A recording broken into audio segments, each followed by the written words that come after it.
Hello guys, how are you? I hope you're having a nice day today.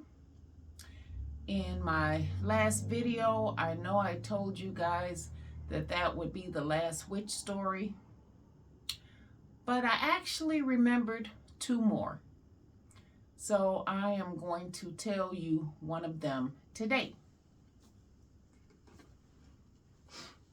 And as usual, I got my little friend here, and she is going to, as usual, keep me company while I tell the story. Now, this is not going to be a scary story, so she don't mind sitting here with me today. Now, I guess it's because throughout the years, I had experienced so many different things, saw so many different things, strange things, until I'm not going to say that I was fascinated with witches, but I think I was, well, I know I was very interested, not in witches, but in witchcraft. Now,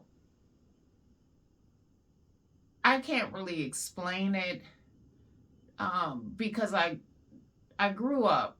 My mom taught me about the Lord at the age of 3 years old, and I can remember us sitting for hours and hours, certain days of the week, with her reading the Bible to me, teaching me verses from the Bible, me memorizing verses from the Bible. So I grew up knowing about the Lord. So I guess I could say now that back then, me wanting to learn witchcraft was to make me different than a normal human being, to be able to have something special that I could do. Now, I can definitely say this was the devil trying to draw me back in. And this was back in, I think it was 1980. I'm not for sure. But yeah, I think it was back in 1980. And like I said, the devil was trying to draw me back in. And I ended up acquiring this black book that was full of spells. And it explained to you how to get things set up and everything. And all you had to do was to follow the instructions or whatever. And you can definitely get something started. Now that I think about it, I am so glad I didn't go forward in there, because I did not understand what doors I would have been opening up. But anyway, my mom, oldest brother, his wife, my twin brother, my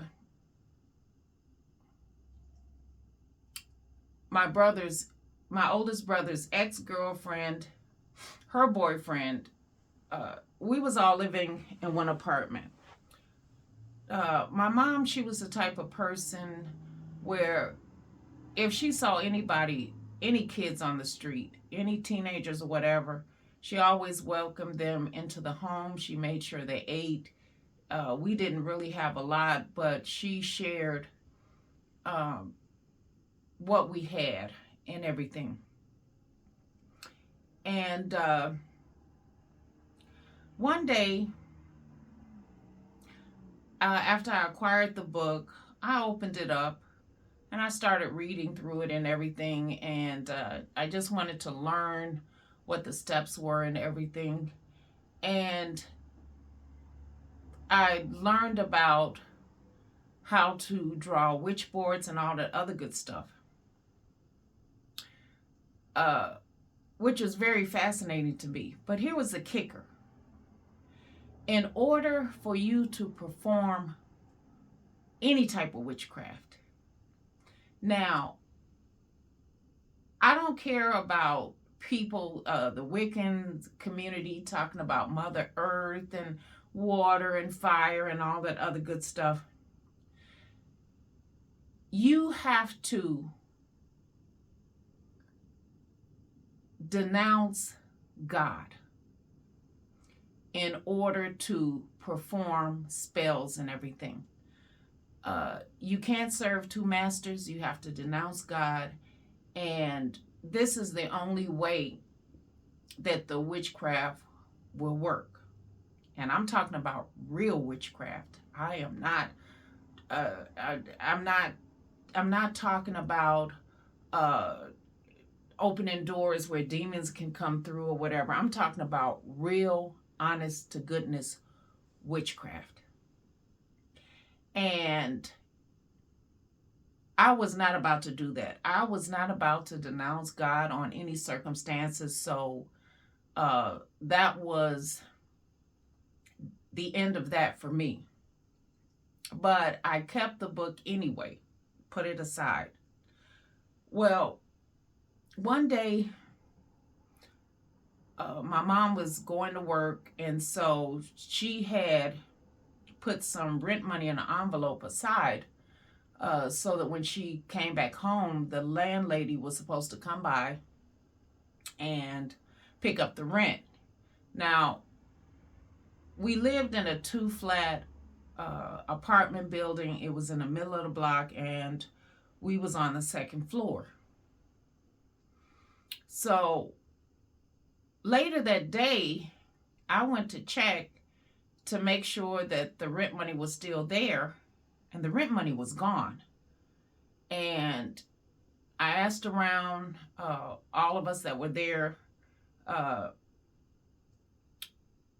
oldest brother and his wife, his ex-girlfriend and her boyfriend, my twin brother. I asked, if anybody had saw the rent money. And nobody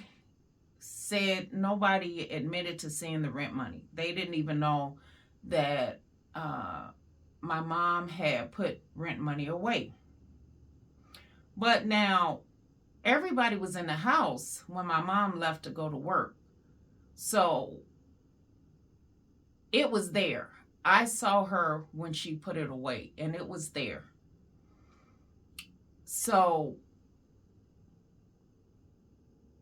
it kind of puzzled me and everything, and I knew that somebody in that house had took that rent money, and I wasn't going to let it go. So what I decided to do was I gathered everybody together, and one of my friends had came over to visit and everything. Now, how the apartment was set up, when you came through the front door, you was where the dining room would be considered.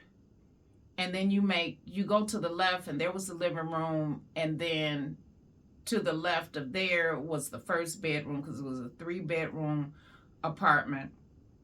And coming through the front door, if you go to the right, there was the 2nd bedroom, and then it led, if you kept going to the right, there was the first door after you walked through the threshold was the bathroom, and then to the left and then to the right was the 3rd bedroom, and then the kitchen, and then you could go straight out the back door, which we had a porch and everything.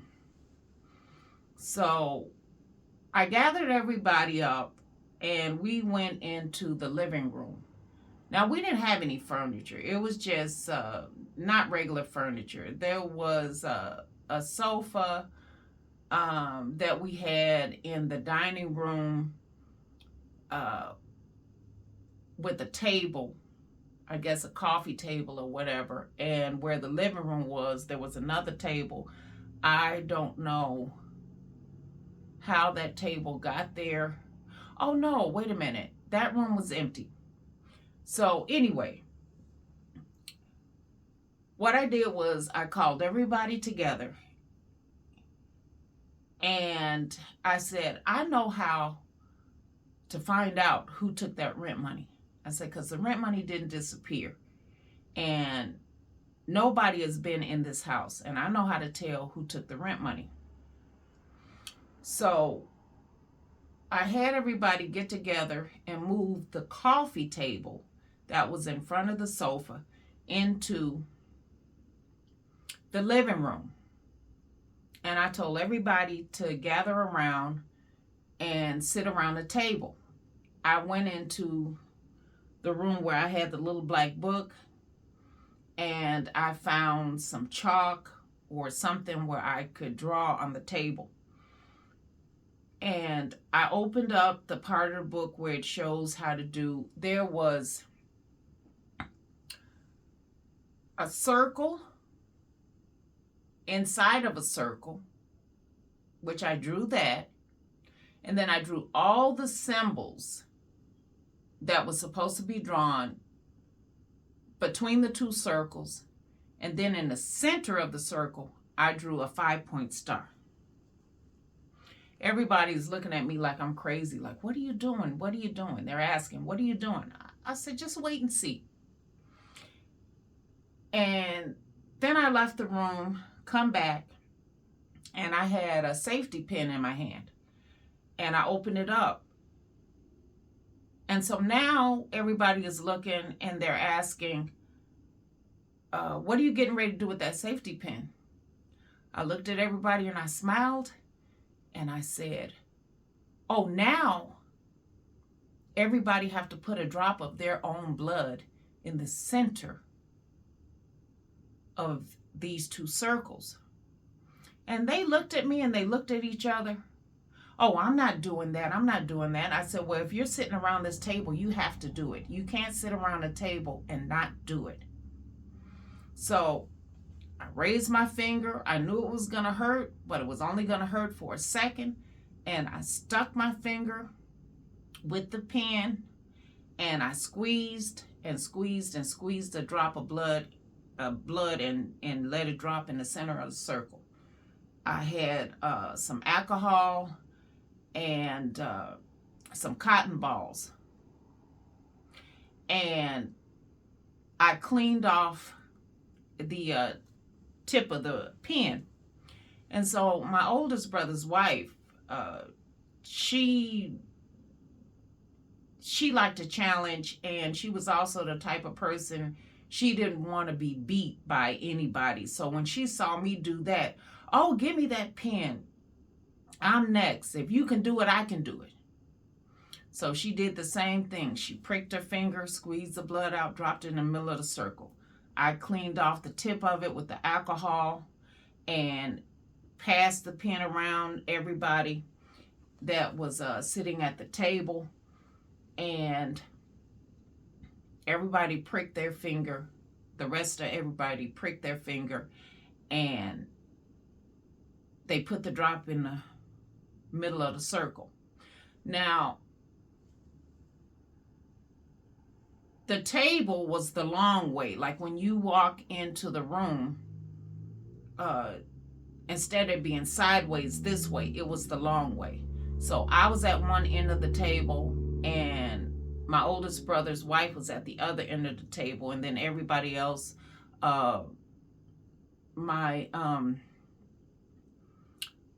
twin brother and my oldest brother was sitting on one side of the table, and then there was my oldest brother's ex-girlfriend, her boyfriend, and my friend was sitting on the other side of the table. So everybody pricked their finger and put a drop of blood in the middle of the circle. So then they asked me, say, well, what's next?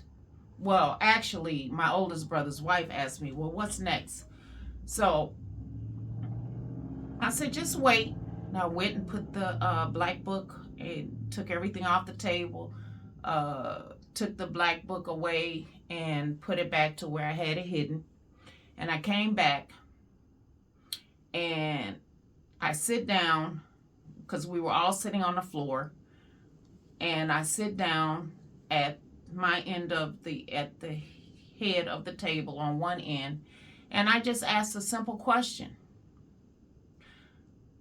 Oh, I forgot one thing.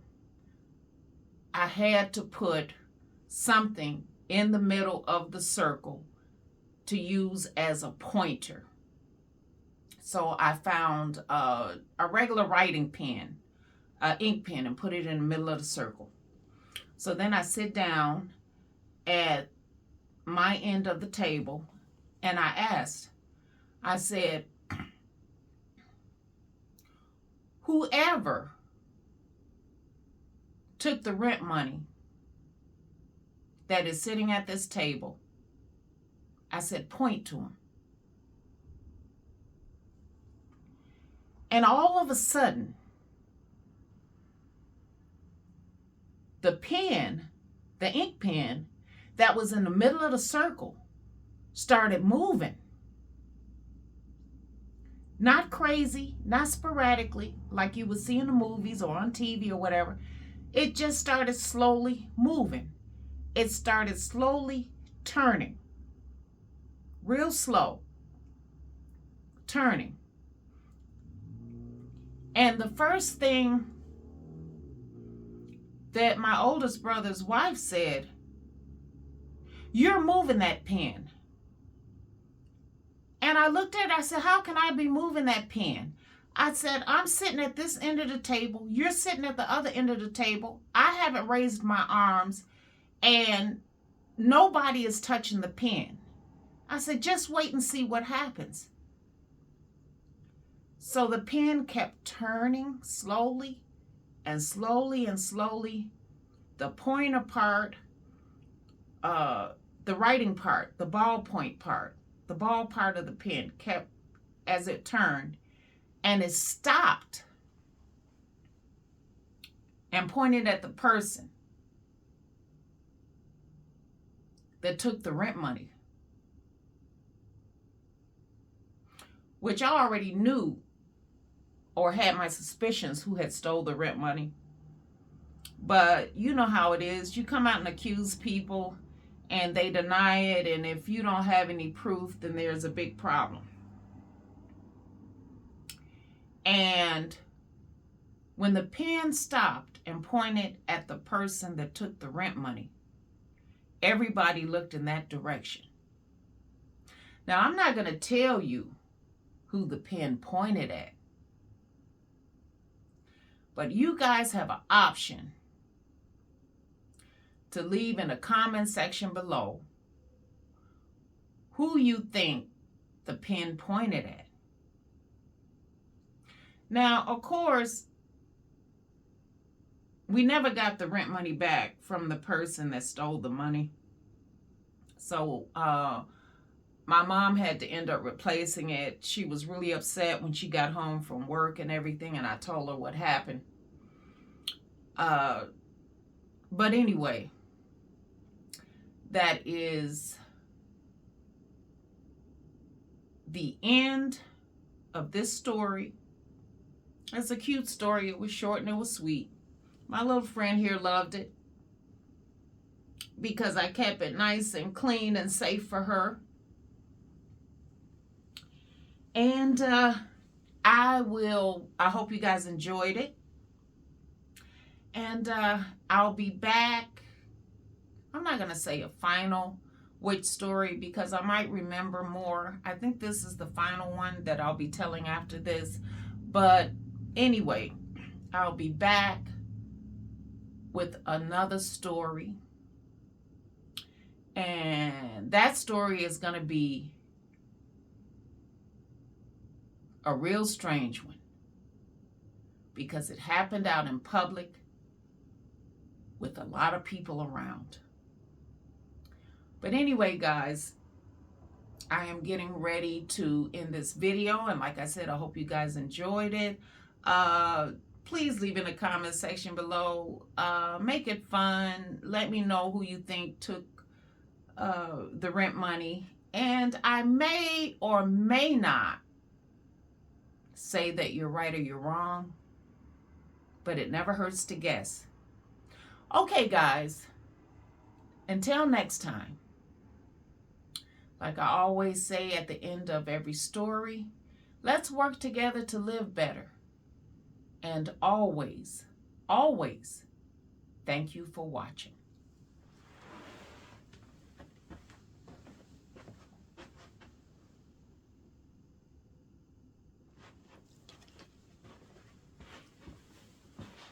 Oh yeah, and my friend, she'll be back too. Okay, guys, bye for now.